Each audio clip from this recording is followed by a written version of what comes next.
So today I am doing an FTP test. This is just to get an understanding of where my fitness is sort of lying and to get my training zone sorted. I haven't done any sort of fitness testing for quite a while. The last thing that I did was a 40-kilometer time trial on the bike, which my dad suggested I do. And I never did the second test to see how much I'd improve. So that gives you a little bit of an indication as to the inconsistency of my training over the summer. But FTP test is a bit of a term thrown around by a lot of endurance athletes, specifically in the triathlon and obviously the cycling world.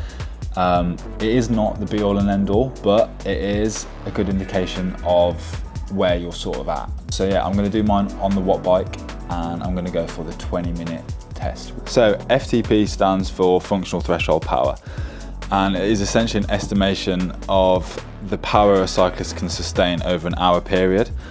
It's commonly worked out by doing a 20-minute test, and you take 5% off that average power number to get your FTP score. As I say, it's just a good indication of your fitness and being able to train appropriately and efficiently based on the zones that you get from doing the test. So how is it done?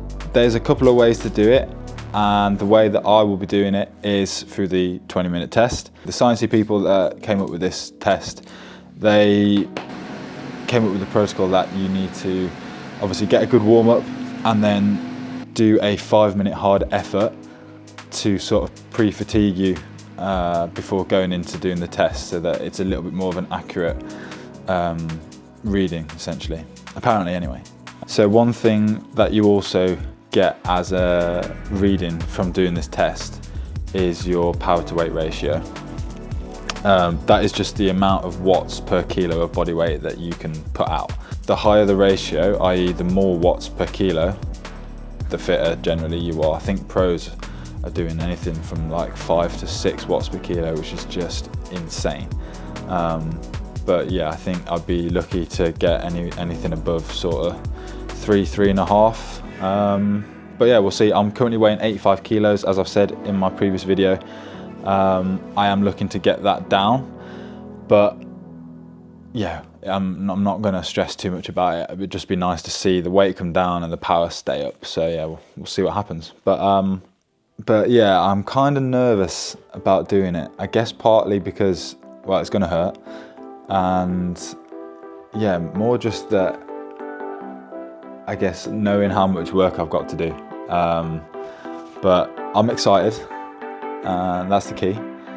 And I've been putting it off for probably way too long. So it is time to just get it done. Just a little FYI, I should have been wearing a heart rate monitor during this, but my Garmin belt is currently out of battery and I cannot find the screwdriver to open it up and change the battery. So we're making do without our heart rate data. I have got my Garmin watch on, but it is not going to be that accurate.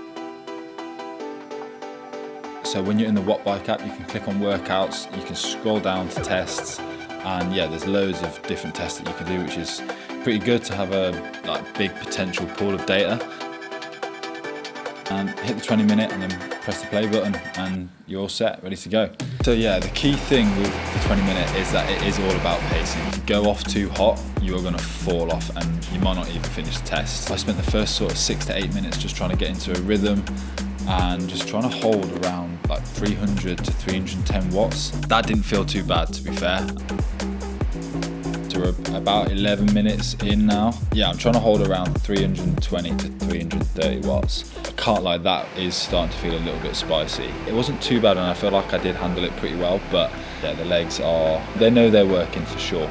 Okay, 6 minutes or so to go and we are well and truly in the pain cave. I am pretty happy with my effort so far. I feel like I have managed to pace it pretty well. At this point now, I'm just trying to hold around 350 watts. I do not look comfortable at this point. I actually do think splitting the test up in your head is a really good way to go about managing your effort. You start with that sort of 5 to 10 minutes and then it's like smaller blocks. I guess splitting it up into sections just makes it a bit easier on the brain. Doesn't make it feel quite as daunting, you know, just a 20-minute pace. It's just a bit, yeah, bit grim to think about. I guess you've got to do what you can to make the hard shit a bit easier. And now approaching into this last minute, and I'm seriously clock watching at this point. I'm not enjoying this last minute.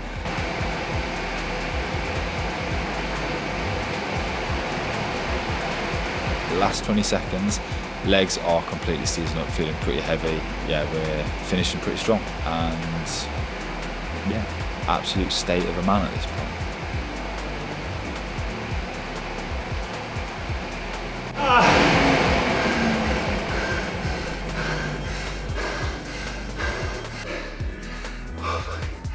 Fuck me. Oh.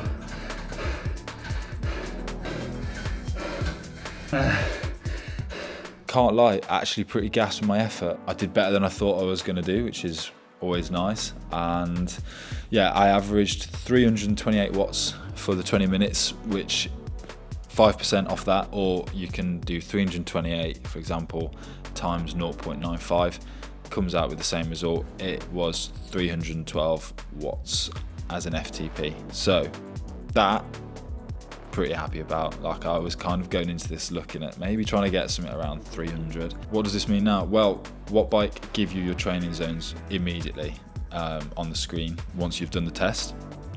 And you can see here that I've got all my zones. It's actually pretty funny because the training that I've been doing for the last maybe 2 months or so, I've actually been just guessworking where my zones were at, and I wasn't far off. So that was interesting to see. But yeah, basically this is just going to be super useful going forwards. I know where my training zones are, and I can just be really specific and efficient with my training. So yeah, power to weight ratio. This is the one where you divide the FTP by your weight. So for me, it's 312 divided by 85, which is around 3.6 watts per kilo. Pretty chuffed with that. I'm not too disheartened with that number. I would like to see that go up as my weight decreases, which hopefully is what will happen if my power stays the same. But yeah, all in all, pretty happy. I honestly never want to do that again, but it's got to be done. It's a necessary evil.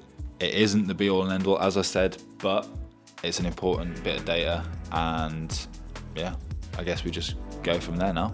So I have now actually planned out the next 30 weeks of training, which takes me all the way up to the Von 2 ride, which sounds pretty mental, but it's just nice to know and see what it is that I've got lying ahead that's going to take me up to hopefully being in pretty decent shape for this ride. I'm probably going to create an episode per block, so like every 12 weeks, and just go into what it is that I'm doing, what the training's looking like, how I'm fueling, how I'm generally just feeling. Stay tuned for all of that. I'm going to keep bashing out some content, and yeah, that was my FTP experience. So cheers for watching.